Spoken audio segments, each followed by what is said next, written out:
People think casinos are all about luck. They're not. Casinos are about control. Control over light, sound, time. Control over where you look, how you move, how long you stay. But most importantly, control over what you think is impossible. And I used to be the guy who designed that illusion. For 6 years, I worked as a private consultant for high-tier casino groups across Nevada and the Gulf. I trained security directors, evaluated vulnerability maps, and ran real-world simulations on everything from chip theft to inside jobs. I walked through vault corridors no camera sees. I memorized the patrol patterns that aren't logged anywhere. I even rewrote parts of the Nevada Gaming Control Board's standard operating protocols. They paid me well, trusted me, and they should have. Because I was good. Too good. My name isn't important. Not anymore. Not to you. What matters is why I turned. And the answer's simple. They made a mistake. It started with a casino in New Mexico. Not one of the glossy Vegas monsters. Smaller. More personal. Run by a family outfit that believed in tight circles and quiet back doors. They brought me in to upgrade their surveillance infrastructure. 4-month contract. High pay. Discreet. Everything went smooth until the final week. That's when I found the vault flaw. A micro delay in the biometric sequence that, under specific circumstances, created a 0.8-second access window. Not enough to walk in, but enough to brood a secondary override, if you knew what to look for. I flagged it. Documented it. Sent the report. They said, "Thanks." Then they locked me out of my own system and fired me. No payout. No explanation. Just a blacklisted contract and a message. "You found something you weren't supposed to." I should have walked. Cut my losses. But instead, I started planning. Every system I ever helped design had one hidden principle. There's no such thing as unbreakable security, only unmeasured risk. That casino in New Mexico? They trusted a system I built to protect them. They thought I didn't leave a back door. But I did. Not a digital one. Not code. Something quieter. Human error. I didn't build the job in weeks. I spent 14 months laying the groundwork. No crew. No accomplices. Just me, time, and the knowledge of every pressure point buried under their carpet. I started by building new identities. 3 of them. A card counter from Utah. A fake VIP whale from Macau. And a janitorial contractor with 5 years of fake tax history and glowing recommendations. All of them were me. The VIP persona was the most important. Because it gave me proximity. Casinos love whales.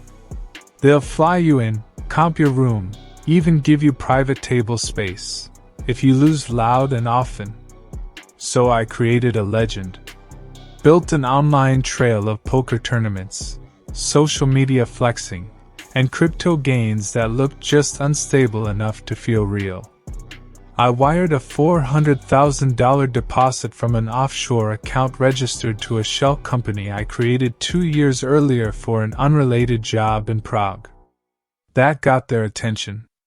Within a month, I had a suite with a panoramic view of the desert and access to every inch of their upper floors. Here's what most people don't realize. The real vault isn't underground. It's mobile. Cash carts. Chip cages. Private handoff points between tables and counting rooms. At any given moment, millions of dollars are in motion inside a casino, moved by people half asleep from graveyard shifts and overconfident in the cameras watching them. The vault is just a storage point. The game is in the flow, and I was there to tap it. The hardest part of any job like this isn't getting in. It's becoming invisible. So I didn't sneak around in the shadows. I walked brightly through the front door. Tipped big. Lost loud. Knew every dealer by name. By week 3, the pit bosses knew me as Rick, the crypto millionaire who liked high-stakes baccarat and American whiskey. I wasn't a threat. I was revenue. And that made me sacred. At the same time, I was working my second identity. Janitorial contractor number 217. I'd seeded him into their hiring system 6 months prior. His resume was dull. His background was clean. He worked nights. Never late. Never spoken to. Just another ghost in gray. Through him, I did the real work. Mapping the camera blind spots I had designed years earlier. Testing the emergency response window by triggering minor fire system failures at 4:43 a.m., when the overnight ops manager usually took his coffee break. Checking badge access logs by swiping expired cards in low-traffic maintenance zones. It was like slipping on a suit I'd sewn myself. Then came Phase 1, the glitch. Casinos hate silence. The machines have to hum. The lights have to blink. The data has to flow. So when I triggered a time delay desync in their transaction system, causing a 2-minute lag in ship tracking, the floor didn't panic. They compensated. Adjusted manually. Just like I predicted. What they didn't realize was that my lag wasn't random. It was directed at a single automated redemption terminal in the West Wing VIP lounge. During that lag window, I swapped in replica chips, near-perfect molds created in a lab in Lithuania and smuggled inside an electronics shipment 6 weeks earlier. They looked right. Felt right. But they didn't register in the back end. The terminal accepted them. Logged them. Cleared them for payout. And since the glitch created artificial backlog across the system, no one noticed that $312,000 had just been laundered into circulation with no real loss. Because as far as the system knew, the chips had always been there. I didn't take it all at once. That's amateur. I bled them, slow and precise, over 11 nights. Never in round numbers. Never at the same table twice.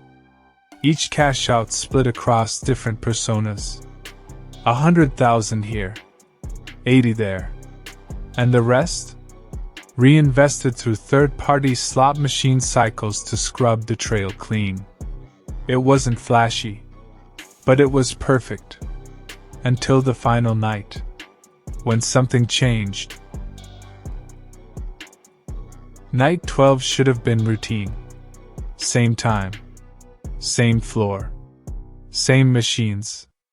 I had $78,000 left to clear, the final batch. It would bring my total to just under $1.2 million across 3 identities. Clean. Untraceable. Gone. I was already thinking about the exit route. Tickets booked under a 4th alias. A car stashed in Arizona with fake plates. A new passport inside a gas station locker 312 miles north. One last quiet payout, and I'd disappear. Except something had shifted. The first thing I noticed was the camera. A new one. Smaller. Sleeker. Tucked into the base of a chandelier above the high-limit slots. That camera hadn't been there before. Not when I installed the system. Not last week. It wasn't casino issued. That meant someone else put it there. The second thing was the guard. He was too clean. Hair trimmed. Posture stiff. Not one of the lifers who joked with dealers and knew who needed a free drink. This guy was scanning. Not the players. The corners. The timing. He wasn't watching for cheaters. He was watching for someone following a pattern. And I realized that someone was me. I aborted the play. Didn't even finish the drink in my hand. Walked straight back to the elevator, swiped a badge I wasn't supposed to have anymore, and vanished through the service floor. 22 minutes later, I was back in my janitor's uniform, blending into the walls like I'd never existed. Back in the maintenance corridor, I pulled the logs. Quietly. The terminal access reports confirmed my fear. My name, my real name, had been flagged. Not publicly. Not through normal channels. This was deeper. A silent protocol built into the system for executive use only. Someone upstairs had entered my file. Someone who knew I'd come back. And that's when I remembered something I hadn't thought about in over a year. That flaw I discovered, the one that got me fired? It wasn't a vulnerability. It was a tripwire. One I had triggered myself. And maybe that's what they wanted all along. I didn't sleep that night. Didn't go back to my suite. Didn't touch my burner phone. I sat in a mop closet 3 floors below the counting room, staring at an access log with a single red flag on it. ID, TS4032, Executive Override, date, 2 days ago. Whoever had triggered that protocol wasn't IT. They weren't casino security. They were corporate. And that scared me more than any security guard ever could. There's a rule in casino design most people don't know. If a system seems perfect, assume it's not yours. When I worked in security, I'd seen things hidden from the staff. Hidden from managers. Even hidden from ownership. Things like non-public surveillance feeds. Biometric scanners that didn't log locally. Cameras with no visible output, only behavioral analysis. They called them mirrors. And I was starting to realize I'd been inside one the whole time. That last chip load? The one I aborted? I went back and checked the logs. It had been processed anyway. Flagged as player error. Which meant they knew I was going to do it before I even moved. They didn't just catch me. They anticipated me. I pulled one final audit. Quiet. Fast. And there it was. A file tagged trainer_X in an encrypted archive buried under a decade of inactive credentials. It had my test data from the simulation runs I did in 2018. How I mapped behavior. How I forecasted movement. How I taught the system to recognize criminal patterns based on my own logic. They hadn't built a trap for me. They had built a system using me. And once they didn't need me anymore, they let me walk. Until now. Because now, they needed me to come back.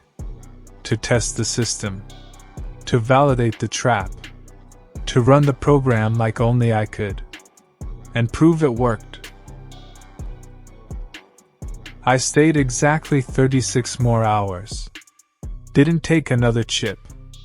Didn't test another system. Just watched. Like they were watching me. The new cameras? They weren't trying to catch me in the act. They were recording how I responded. To change. To threat. To pressure. I saw the pattern now. They didn't want to stop the robbery. They wanted to complete the training loop. The system I helped build? It was learning. Every decision I made was another data point. Every hesitation, every pivot, every cancelled withdrawal was fuel. I wasn't stealing from the casino. I was feeding it. And it was growing. I left the casino the next morning. Didn't sneak out. I cashed out one small voucher, $80. Just enough for gas. Smiled at the cashier. Waved at the valet. Drove away like nothing had happened. Because to them, nothing had. They didn't need to stop me. They already had what they wanted. Now I live in a smaller city. Different name. No habits. No patterns. But some nights, I wake up sweating, heart racing. Because I'll see something out of place. A security camera I don't remember. A light blinking too slow. Or worse, a familiar face looking back at me in the mirror. Watching how I react. You want to know the real punchline? I never took the money. I didn't have to. Because the house didn't care about the million. They cared about the model. And I gave them what they needed. Not because I was greedy. But because I was curious. And curiosity? That's the last weakness the system needs to erase.